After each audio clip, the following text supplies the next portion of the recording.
जय सनातन धर्म की। प्रिय सनातनियों, आप सभी का स्वागत है हमारे इस कार्यक्रम में। सनातनियों, ब्रह्मांड भी असीमित है, इसकी कोई सीमा नहीं है। परमात्मा भी असीमित है, उसकी भी कोई सीमा नहीं है।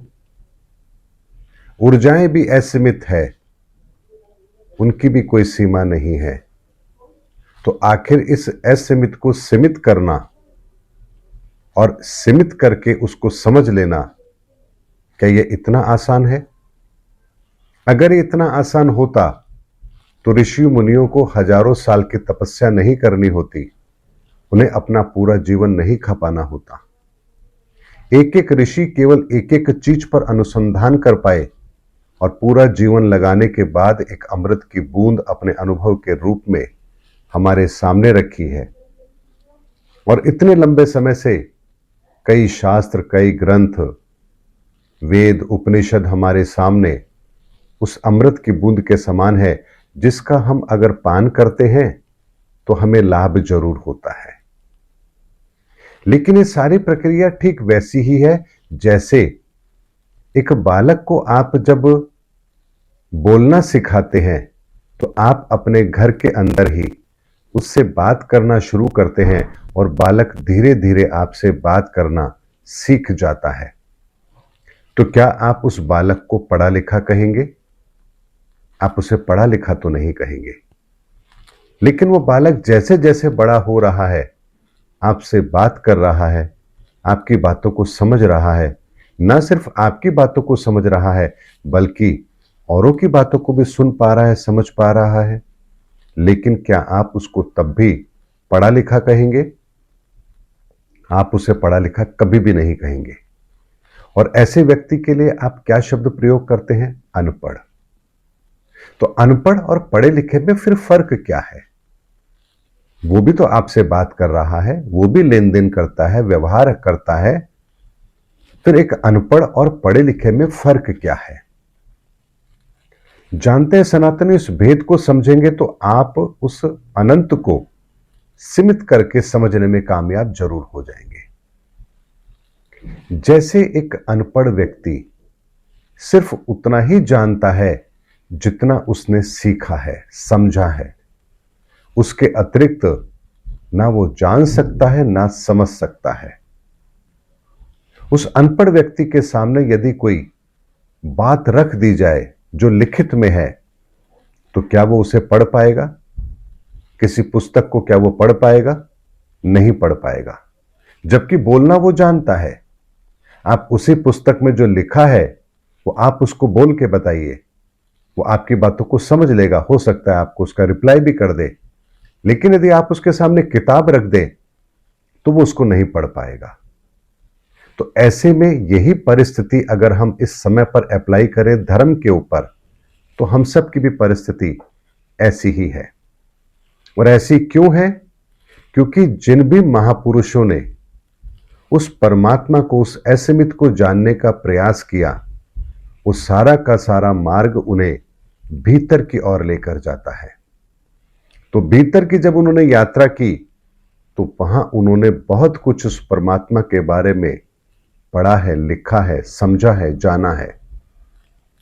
लेकिन जब वो शास्त्र ग्रंथ, उनके द्वारा लिखे गए शास्त्र ग्रंथ या उनके द्वारा कही गई बातों को जब हम सुनते हैं तो सुनने के साथ ही हम धीरे धीरे उसको समझने का प्रयास करते हैं, अपने व्यवहार में लेकर आते हैं, दूसरों को बताने का प्रयास करते हैं। और इन लोगों को कहा जाता है उस धर्म के अनुयायी। लेकिन ये धर्म के अनुयायी उसी अनपढ़ व्यक्ति की तरह हैं जो केवल और केवल व्यवहार में तो बातें कर रहे हैं, लेकिन उन्हें अपने धर्म का मूल नहीं पता। क्योंकि जिन्हें मूल पता था उन्होंने तो भीतर की यात्रा की थी। ऐसे में जो अनपढ़ हम जिन्हें कह सकते हैं, यानी अनुयायी जो होते हैं, धर्म को मानने वाले जो होते हैं, उनका स्वयं का अपना अनुभव कुछ होता ही नहीं है। और इसीलिए जब कोई बात उनके सामने प्रमाण के साथ रखी जाती है जो कहीं और किसी और भाषा के अंदर है या किसी और विचारों के अंदर है, तो वो उसका भेद समझ ही नहीं पाते और यहां पर फिर विरोधाभास शुरू होता है और यहीं से धर्म की लड़ाई शुरू होती है। मोहम्मद साहब ने जो अनुभव किया, अगर वो अनुभव उनके शिष्य भी कर पाते तो क्या सुन्नी और शिया दो भागों में बंटते? ऐसा कभी नहीं होता। लेकिन जो अनुभव उन्होंने किया और जो उन्होंने कहा, उनके कहने को मानने वाले और उनके कहने को नहीं मानने वाले, उसमें कमियां निकालने वाले, उसमें संशोधन करने वाले दो अलग हिस्सों में बंट गए और सुन्नी और शिया बन गए। यही प्रक्रिया भगवान महावीर के साथ भी हुई। उन्होंने भी भीतर की यात्रा की, उस अनुभव को प्राप्त किया, उस सत्य को जाना। उसके बाद में जिन्होंने उन पर विश्वास किया वो उनके अनुयायी बने। अनुयायी बने तो कुछ लोगों को लगा कि समाज के अंदर निवस्त्र रहना तो ठीक नहीं है, ये तो शोभा नहीं देता, ये सभ्यता नहीं है। तो उन्होंने वस्त्रों को धारण करना शुरू किया। तो विचारों के अंदर दो मतांतर आ गए। तो यहां दिगंबर और श्वेतांबर दो भागों में लोग बंट गए, क्योंकि ये अनुयायी जो है वो ठीक अनपढ़ व्यक्ति की तरह हैं, जिन्होंने व्यवहार में तो उस चीज को समझ लिया है, लेकिन सच तो उनके सामने आज भी नहीं है। और यही होता है एक अनपढ़ और एक पढ़े लिखे व्यक्ति के बीच का भेद। लेकिन अब बात आती है, फिर ये अनपढ़ व्यक्ति जो हैं, या हम ये कहें जो हम धर्म के अनुयायी बनते हैं, फिर हमारा समाधान क्या हो सकता है? यही बात हिंदू धर्म के अंदर भी है। जो भीतर की यात्रा कर रहे हैं, उन्होंने कहा परमात्मा निराकार है। तो कुछ लोगों ने कहा अगर परमात्मा निराकार है तो फिर धरती पर आकर जो लीला करते हैं वो क्या है? तो यहां फिर निराकार और साकार दो भागों में हिंदू धर्म भी बंट गया। लेकिन सनातनी जो हमारा बंटवारा है, ये हमारा इसीलिए है क्योंकि हम व्यवहार में तो पढ़े लिखे लगते हैं, बोलना हम जानते हैं, समझते हैं। जैसे एक अनपढ़ व्यक्ति भी बोलना जानता है, बातचीत करना जानता है, सब समझता है, लेकिन उसे शब्दों का ज्ञान नहीं है तो वो पढ़ा लिखा कभी भी नहीं कहला सकता। ठीक इसी तरह से हम भी व्यवहार में तो धार्मिक बन गए। हम हिंदू हैं, हम मुसलमान हैं, हम सिख हैं, हम ईसाई हैं, हम जैन हैं, हम बौद्ध हैं, हम फारसी हैं, लेकिन हम केवल और केवल व्यवहार के द्वारा ही धर्म को समझते हैं, परिभाषित करते हैं, और इसीलिए क्रियाएं हमारे लिए सबसे ज्यादा महत्वपूर्ण हो जाती है। अगर नमाज नहीं पढ़ी तो मुसलमान काहे का? अगर नमोकार मंत्र नहीं बोला तो फिर जैन किस काम का? अगर आरती नहीं करी, मंत्र नहीं बोला, पूजा नहीं की, मंदिर नहीं गया, तो फिर हिंदू किस बात का?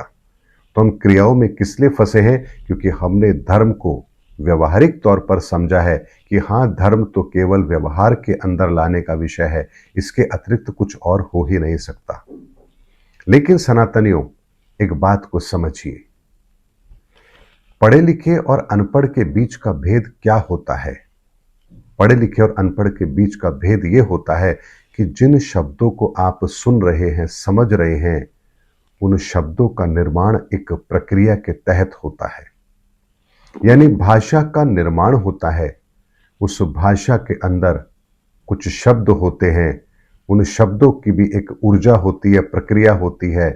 उन शब्दों को जब आप समझते हैं, उनको पहचानते हैं, उनको लिखना सीखते हैं, और उसके व्याकरण को जब आप गंभीरता से समझते हैं तो आप फिर उस भाषा के ज्ञाता होते हैं। जब आप उस भाषा के ज्ञाता होते हैं तो आपने अब उस भाषा को समझ लिया है, सीख लिया है। अब उसके पश्चात यदि आपके सामने उस भाषा में लिखा हुआ कोई भी ग्रंथ अगर रख दिया जाए तो क्या आप उसको नहीं पढ़ पाएंगे? क्या आप उसको नहीं समझ पाएंगे? इसको ऐसे समझिए कि अगर मान लीजिए आपको हिंदी भाषा आती है, तो क्या हिंदी में लिखी हुई कोई भी किताब, क्या उसको आप नहीं पढ़ सकते? क्या केवल आप उसको पढ़ेंगे या आपको किताब समझ भी आएगी? निस्संदेह आपको किताब समझ भी आएगी।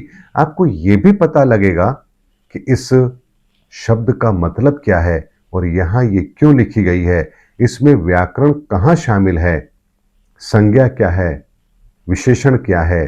हर चीज आप बेहतर तरीके से समझ पाएंगे क्योंकि आपको भाषा का ज्ञान है।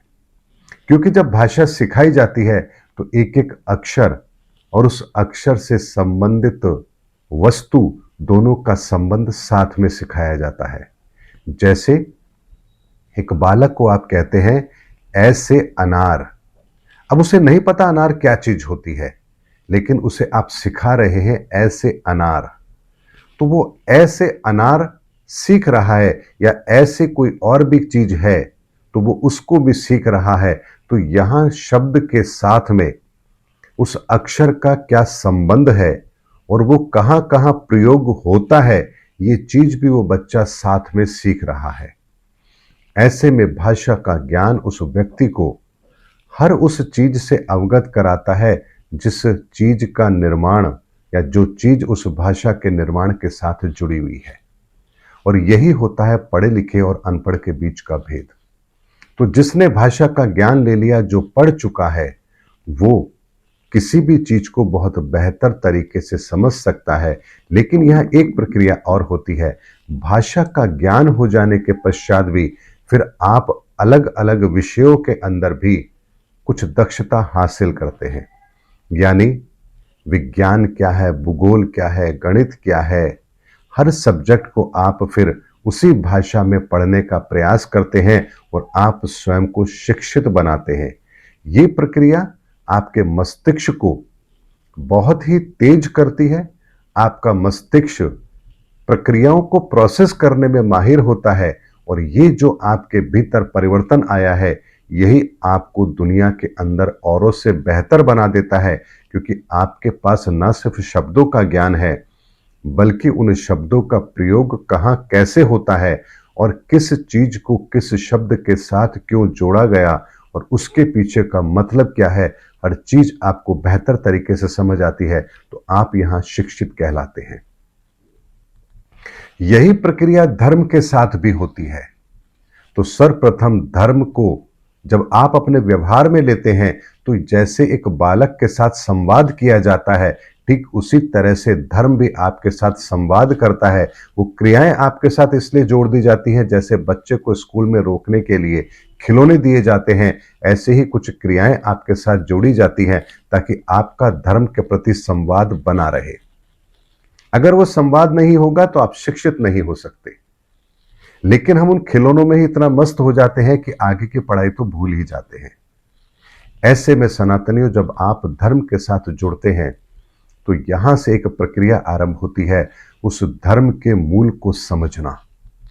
तो यहां कुछ संकेत ऐसे होते हैं जिन्हें आपको समझना होता है। तो असीमित परमात्मा को सीमित में करने का प्रयास जब यहां होता है, तब यहां धर्म की गहराई आपको समझ आती है। अर्थात आपको फिर भीतर की यात्रा कैसे होती है, आप उन अनुभवों को कैसे प्राप्त करेंगे, वो अनुभव किस चीज से जुड़े हैं, तत्व क्या है, आत्मा क्या है, परमात्मा क्या है, मुक्ति क्या है, मोक्ष क्या है, ये वो सब्जेक्ट हैं जो आप उस धर्म के साथ में जुड़ करके धर्म की परिभाषा को भी समझ रहे हैं और उस विज्ञान को भी समझ रहे हैं जो धर्म के साथ जुड़ा है।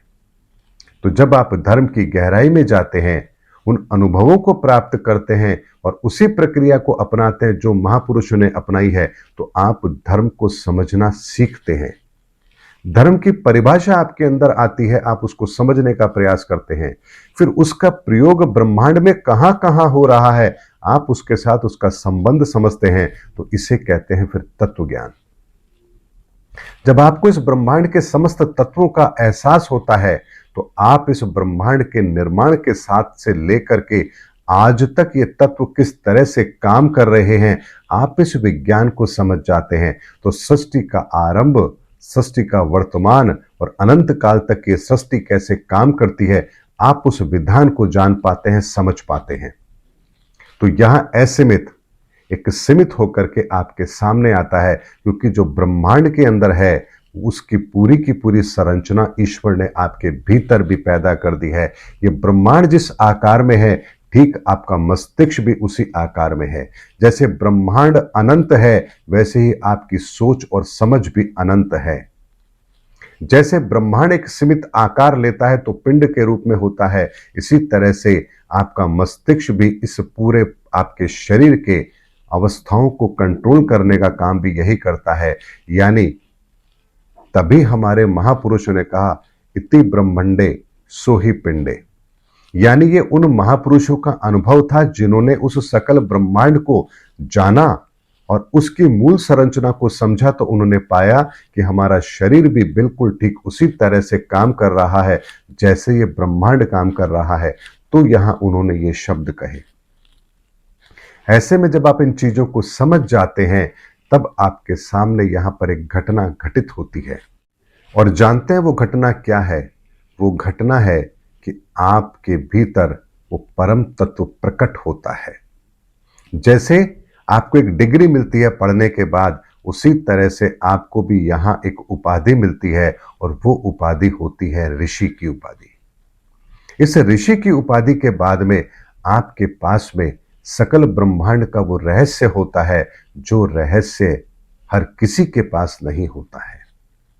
अब इस रहस्य के द्वारा जब आप पूरे संसार को जान पाते हो, समझ पाते हो, तो फिर आप वर्तमान की परिस्थितियों के अंदर ब्रह्मांड के उन नियमों को लागू करते हैं और एक ऐसा समाधान दुनिया को देते हैं जो उनके लिए महत्वपूर्ण हो।